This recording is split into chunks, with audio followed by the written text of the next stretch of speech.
Pinangunahan ni Pangulo Aquino ang turnover ceremony ng Philippine Navy sa Cavite ngayong araw.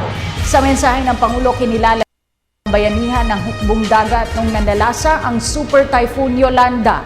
Pinuri din ng Pangulo ang paninindigan ng mga sundalo na maprotektahan ang mga isla sa West Philippine Sea. Para sa detalye, nasa linya ng ating telepono si Elena Luna. Elena? Maraming salamat, Cathy. Mahigit 30 minuto na ang nakakalipas ng umalis si Pangulong Aquino dito sa Naval Base Heraclio Alano sa Sangley Point sa Cavite City. Sa speech ng Pangulo, muling pinuri niya ang mga marino na nadestino sa Ayungin Shoal.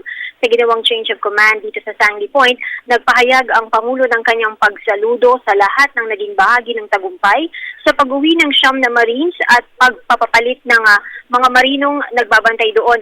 Inilarawan ng Pangulo ang Ayungin Shoal na lugar na tila pilit tinataboy ang mga Pilipino sa teritoryo na sa Pilipinas naman talaga. Ayon sa Pangulo, katulad ng mga Marines, maninindigan din ang pamahalaan. Nabanggit ng Pangulo ang pagsulong ng revised AFP modernization program at mga bagong barko at mga aircraft ng militar. Ang mga kagamitang ito aniya ay hindi para ipagyabang, kundi para maging puhunan para sa higit na kapayapaan.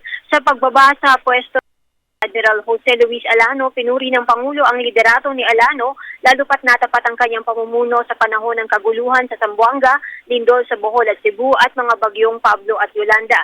Sinabi rin ng Pangulo na tiwala siyang ipagpapatuloy ni Rear Admiral Jesus Milian ang tuwid na pamamahala ni Alano. Sa pamamaalam naman ni Alano, sinabi niya sa Navy na iniiwan niya sila sa mabuting leader. Tinawag naman ni Milian na karangalan at hamon ang pamunuan ang hukbong dagat. Mula dito sa Sangley Point sa Cavite City, ako si Elena Luna para sa Telebisyon ng Bayan. Maraming salamat, Elena Luna.